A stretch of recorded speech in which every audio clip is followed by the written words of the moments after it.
Well, guys, there might be some light at the end of the tunnel after all. A possible dethronement for Miss Tabasco 2025.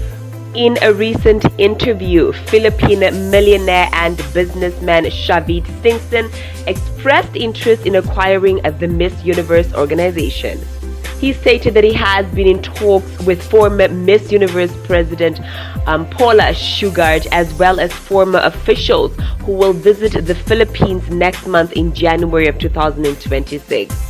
He believes that Raul Rocha Cantu, the president of the Miss Universe organization, who is currently in hiding from the Mexican authorities after being charged with financial fraud and other corporate crimes, will sell the pageant to him. I do have some questions though, guys, because as far as we know, Cantu's assets have been frozen. And Grant Thornton, the global financial firm, was appointed by a Thai judge as the interim administrator of JKN Global and Company. And as for the controversial Queen Fatima Bosch, he claimed they would revoke her crown. Let me know what you guys think about all of this in the comment section. Of course, I'm going to keep you guys updated should there be any new developments. Ciao for now, guys. See you in the next one.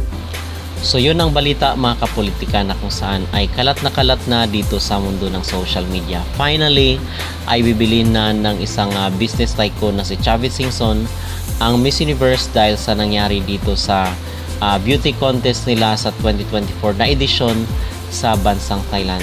So ngayon, ang sabi ay okay lang daw na malugi itong si Chavit Singson for as long as mabalik lang yung dating glory na kung saan is merong transparency, merong accountability at credible na pageant. So sa susunod na buwan, ayon doon sa balita, ay pupunta ang Miss Universe team dito sa Pilipinas para pag-usapan ng isang deal, yung mga plano nila dito sa Miss Universe sa mga susunod na taon. So cancel na nga, mga kapolitika, yung venue doon sa Puerto Rico.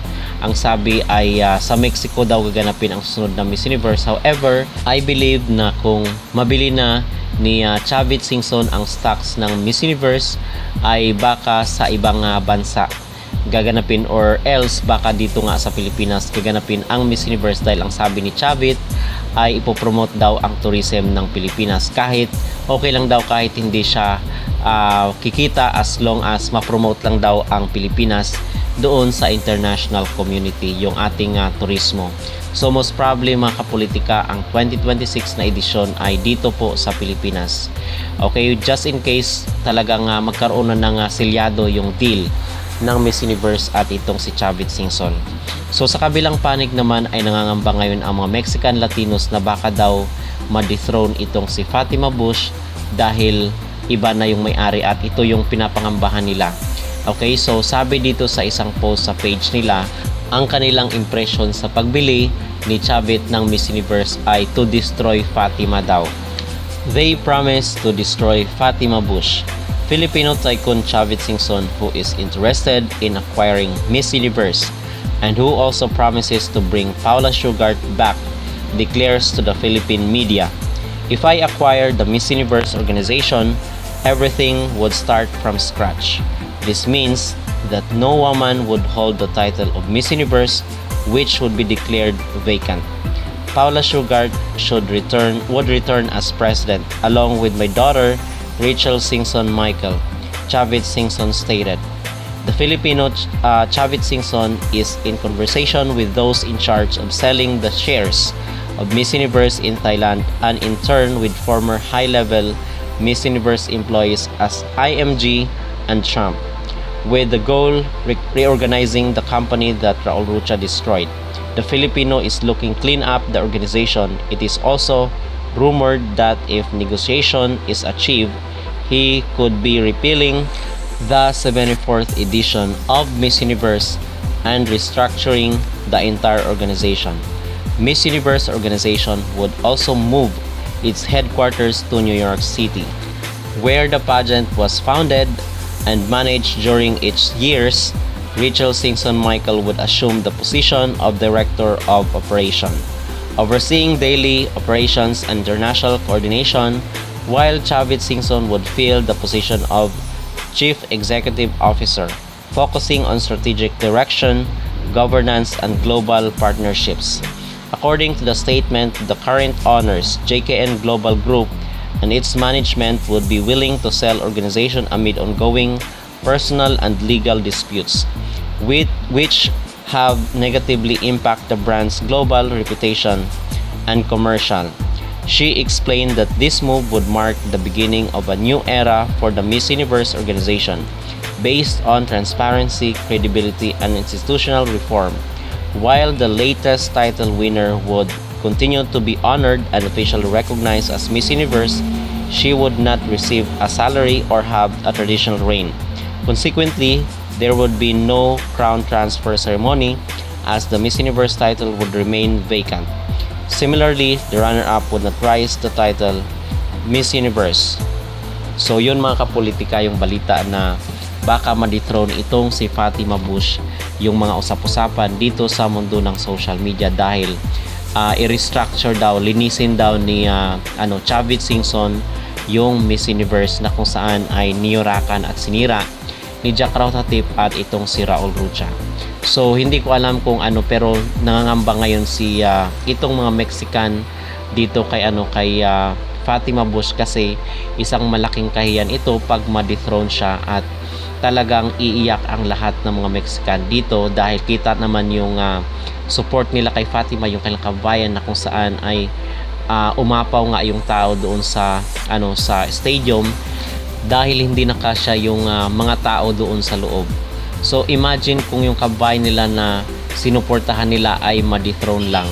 So isang malaking iskandalo ito at maging isang makasaysayan kung yung kanilang beauty queen dito sa Miss Universe 2025 ay ma-dethrone ng ganun-ganun lang.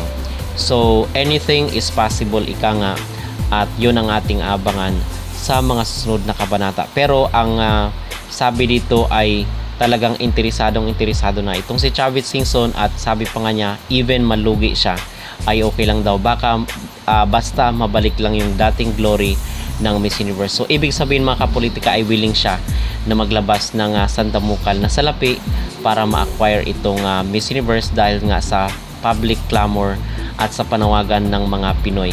And then ang sabi naman ng ibang mga Latinos, hindi naman lahat ay pabor dito kay Fatima. Ang sabi nila is okay lang daw basta malinis lang daw ang kompetisyon at basta fair lang daw yung magiging winner.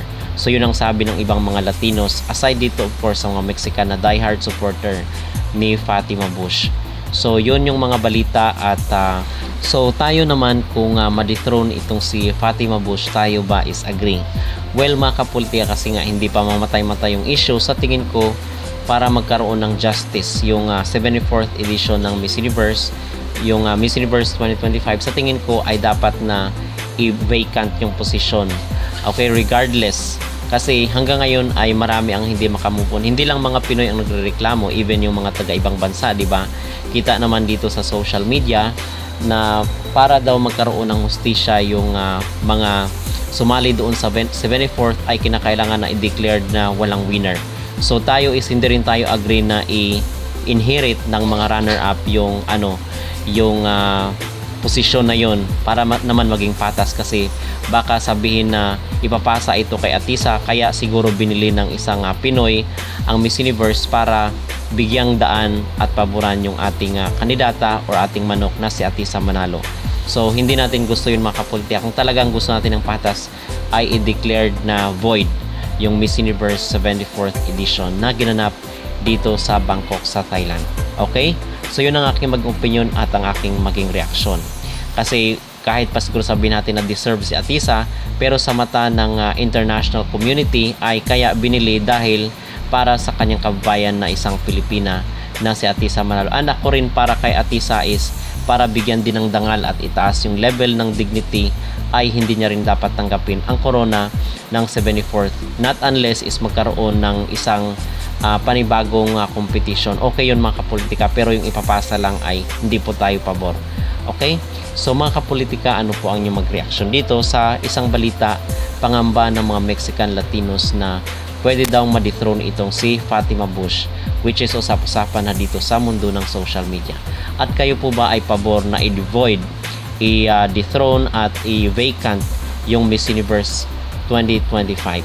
mag-comment down below at huwag kalimutang mag-like at mag-subscribe na rin kayo para updated kayo sa ating mga latest issue. Chavit Singson bibilhin ang Miss Universe franchise para lang matulungan ang tourism ng bansa or ng Republic of the Philippines. Paano kaya maging ninong ito si Boss Chavit? Tingnan niyo to. Sinabi ko na I'm interested to buy. Kinausap ko yung mga officials ng Miss Universe dati. They'll be arriving here next month, I think, after the holiday. They'll arrive here. Paano sino officials po yung nakausap nila? Yung mga taga-Mexico? Yung mga dating may hawak. Like si President and Vice President noon, Paula and Sugar, and Involved pa rin sila. Ah? Involved pa rin sila. hindi na. Kaya nga sila muna kinunta ko to talk to them kung for sale I'd like to buy ako. So parang Pero- parang sila pala yung kasi parang may Sila under yung decision. Kasi sila ang sanay dyan eh. Pero Manong Chapit, meron na bang napag-usapan o may nabanggit pa sila sa iyo na figures? Wala pa. Wala pa. Pero ikaw, ready ka kahit ano pang figures. Yes, if the price is right. How will the price be right? Ano yung mga bago tayo? Hindi ko pa alam. Hindi ko pa I alam. remember last time yung sinasabi ko, di ba parang hindi nabalik yung investment yung bago. Yes, nung ginawa ko yun, sinabi nga nila, maaaring malugi, maaaring kumita, more or less malulugi. Kung maganda sa ating country, magkano malulugi? $1 million, $2 million, I'm willing to get ka ako. So, kinuha ko, kasi lugi. Di ba makakatulong naman? Nakatulong sa ating bansa. So, Manong Good for Chapit, our country, pero lugi ka. That's why, walang businessman na kumuha ang Miss Universe, not even the government. Lugi. so Nung pinagpaalam ko noon kay President Duterte, kukunin ko Miss Universe. Maganda yan, pero hindi kayo makatulong, walang perang gobyerno, bankrupt sabi niya. Hindi ho, ako yung magagas lahat ka ako. you're a good businessman, Manong Chapit. So, pero dito, willing ka malugi. Yes. Just for the country. Yes, for the country, para mabalik lang ang kasi bagsak lahat eh. Bagsak ang industry, bagsak ang tourism. And the worst is bagsak ang foreign investment. So, mayroon ng patakbo yun. So, yeah. Kalaan nyo yun, di bali ng malugi para lang matulungan yung bansa. Diyos ko. Manong Chavit, baka pwede ka naman kunin ninong. I mean, if we're going to consider business and minded people, no one will take the risk, especially if they know na malulugi sila of that business, right? But Manong Chavit Singson, saludo po, just to for you to help out the country, di bali ng malugi. Saludo po, wala po akong masabi doon. And for me, it's a really parang sabi nga nila, you don't need a cape to be a hero, right? For me, that's a really big sacrifice kung sa baga. Anyway, yeah, well, I'm happy to know na Sir Chavit will buy the Miss Universe. It will be finalized next month. That's what he said. And yeah, go for the Philippines. For now, let me know what you guys think.